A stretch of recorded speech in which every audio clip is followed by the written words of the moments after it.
Genèse. Chapitre 35. Dieu dit à Jacob, lève-toi, monte à Béthel et demeure-y, là, tu dresseras un autel au Dieu qui t'apparut, lorsque tu fuyais Ésaü, ton frère. Jacob dit à sa maison, et à tout ce qui était avec lui, ôtez les dieux étrangers, qui sont au milieu de vous, purifiez-vous, et changez de vêtements. Nous nous lèverons, et nous monterons à Béthel, là, je dresserai un autel au Dieu, qui m'a exaucé dans le jour de ma détresse, et qui a été avec moi pendant le voyage que j'ai fait. Ils donnèrent à Jacob, tous les dieux étrangers, qui étaient entre leurs mains, et les anneaux qui étaient à leurs oreilles. Jacob les enfouit sous le térébinthe, qui est près de Sichem. Ensuite ils partirent.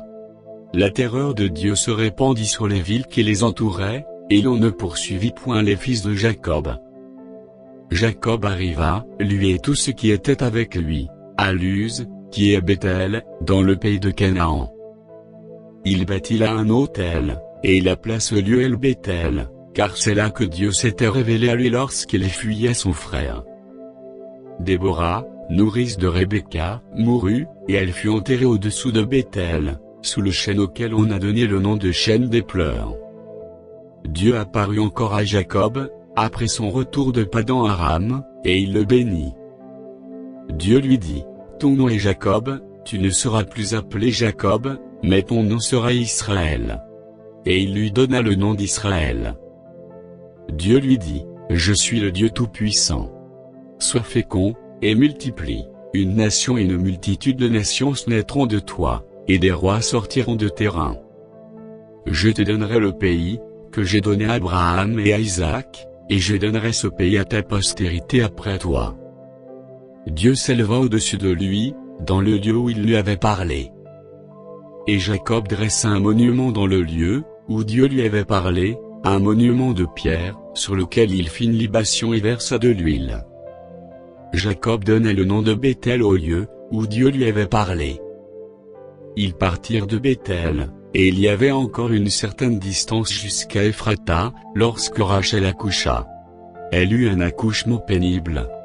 Et pendant les douleurs de l'enfantement, la sage-femme lui dit, ne crains point, car tu as encore un fils.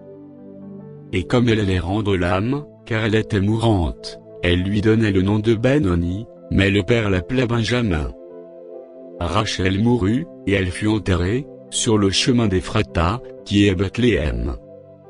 Jacob éleva un monument sur son sépulcre, c'est le monument du sépulcre de Rachel, qui existe encore aujourd'hui.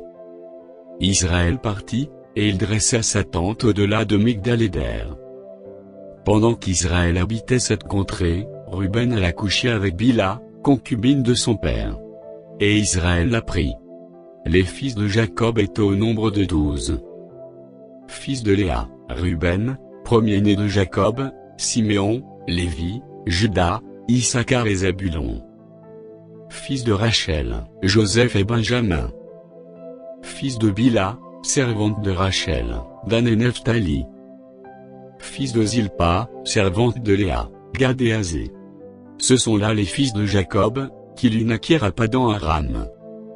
Jacob arriva auprès d'Isaac, son père, à Mamré, à Kirjath Arba, qui est Hébron, où avaient séjourné Abraham et Isaac. Les jours d'Isaac furent de 180 ans. Il expira et mourut, et il fut recueilli auprès de son peuple, âgé et rassasié de jours, et Ésaü et Jacob, ses fils, l'enterrèrent.